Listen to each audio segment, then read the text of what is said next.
Wow, 100 subscribers. I wasn't expecting that this quick. I checked just this week and it was like 70 subscribers, but then I checked today and it's like 114. I was not expecting that.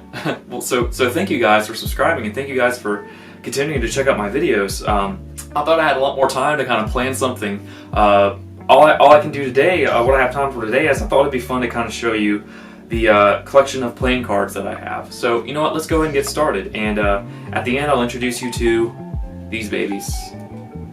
Let's start off strong. These are some Bicycle Black Tigers. I found these at Walgreens, believe it or not. If you live in the States, you'd be surprised. Walgreens is like a pharmaceutical kind of place. So it's kind of strange that they had these, but they do. I don't use these a whole lot, but they do. They still look great and they still handle great, even though I've had them for a long time. These are the Gold Black Roses playing cards. These are some like thin crushed stock, really just gorgeous cards with the gold kind of inlay.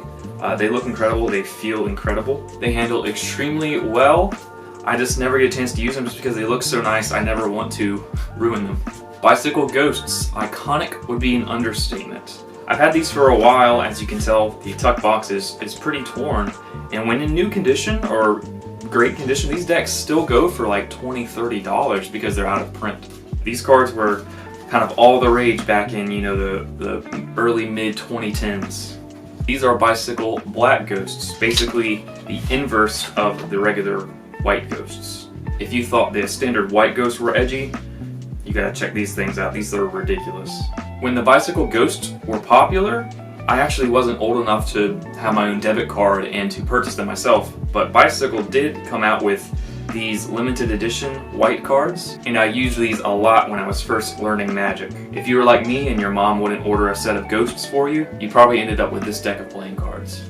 These are Bicycle Dragonbacks. I actually use these a lot. These are the cards I use for general practice and also kind of general use for a long time.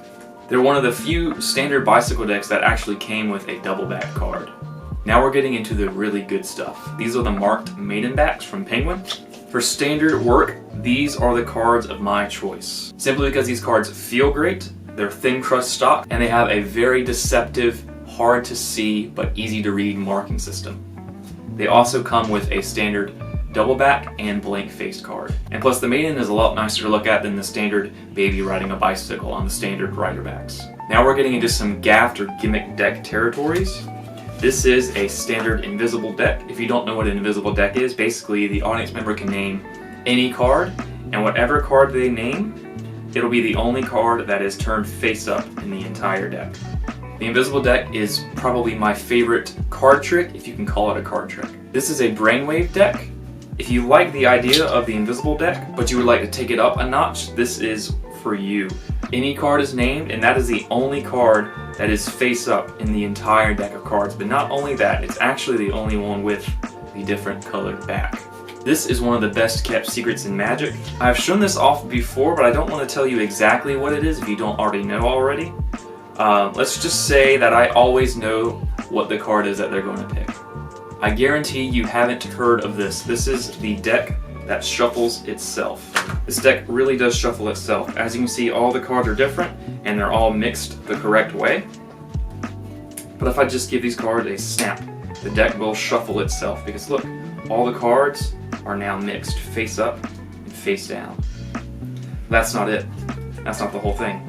If I give the cards just one more snap, they'll all turn into the same card. This effect, when performed well, can be extremely trippy and mind-boggling. These are Theory 11 Monarchs. These are my favorite cards of all time.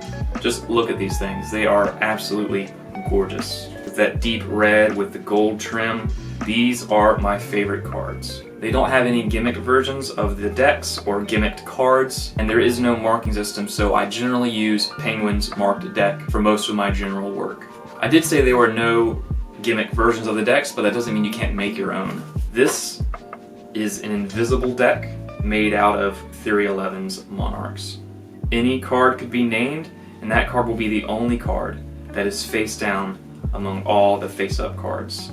There are probably very few, if any, other Monarch Theory 11 invisible decks. I also have some green Monarchs. which I don't use very often, but they do look absolutely amazing, just like the Blue Monarchs. Lastly, I'd like to introduce you to the Gold Wheels by DKNG. These cards look like magic. It has a gold, blue, and red color scheme that's really appealing to the eye. And of course, the cards feel great to use. They feel great just to handle. I hope you enjoyed this look at some of my favorite decks of playing cards. Again, thank you guys for getting me to 100 subscribers. Never did I think that things would take off this quickly. I have more demonstrations, more concepts, and more tutorials coming soon. Thank you for watching. I'll see you next time.